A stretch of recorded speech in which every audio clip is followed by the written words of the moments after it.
Hi everybody, Adam Libman here. Here's an interesting question. Under what circumstance are you denied your right to an appeal?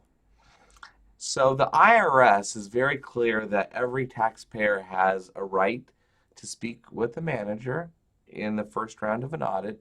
And secondly, that you get the right to appeal your IRS your IRS audit at at the level of appeals. And that's a pretty, in your list of rights, that's like one of the 10 commandments of rights. One of the, it's like, civil liberties. However, there is a situation in which you can be denied your right to an appeal. And it goes like this. And I learned this the hard way because I didn't fully understand this situation myself. It goes like this. In order to do an appeal, you must have at least 365 days left on the statute of limitations. So that means, so let's be super clear. When the IRS appeals officer gets your letter, you must have 365 days left on your statute of limitations for them in order to allow your case to go to appeals. And this is the key word, it has to be in their hand.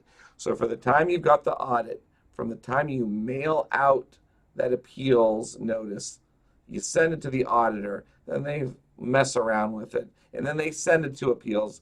That is not a direct line. Essentially, you need about 18 months on the statute of limitations.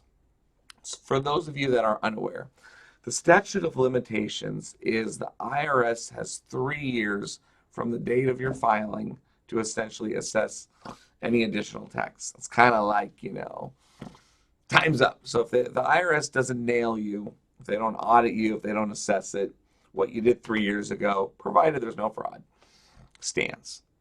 You're good to go. So what happens in an IRS audit, the IRS auditor is very keenly aware that if they blow that statute of limitations deadline, they're most likely fired. I've met many IRS agents, some that are extremely competent, to people that are just like, you've got to be kidding me. The one thing I've never seen happen is an IRS auditor, even the ones that are lifers that are, waiting to collect their pension check, none of them blow one of these deadlines. So here's what happens. And actually, this actually has happened to me 3 times or 4 times, 5 times, where an IRS audit starts very late in the process, in the season. Essentially, it's kind of like there's only a year left. The IRS auditor then should request a form to extend the statute. However, in some cases they don't, especially if you have a letter audit. They don't, they don't really make you aware of these things. So essentially an audit is coming up to a statute of limitation issue. Then what they will do is they'll send you an idea to extend the statute. If you choose to not extend the statute, the IRS has the right to issue you a notice of deficiency, at which point you either have to go to tax court or just accept it as is. What happens is if you go to tax court, prior to tax court, it goes back to administrative appeals and then goes to tax court. However, you do lose, first off, you got to pay for it. You got to pay for the tax court petition. You got to file the tax court petition, and you lose that kind of first round appeal. You don't want to lose rights. In a normal audit situation, you've got your first round audit, you go to your manager. If they disagree, you go to appeal. If that appeal notice, they just don't disagree, you go to tax court, which goes to another appeals officer, which then goes to area council where you can still negotiate. Then you start trial, at which point you can still negotiate. And then you've got a ruling, but before the ruling, you can still negotiate. So there's a lot of little, it's like the train, move along different stations. There's many, many, many opportunities to settle a case. However, in a situation in which you do not extend the statute of limitations, the IRS can rightfully, legally deny you the right to an appeal. Now, of course, they'll tell you you get in a tax court, but hey, that's $60. You got to fill out a tax court petition. Bunch of bullshit.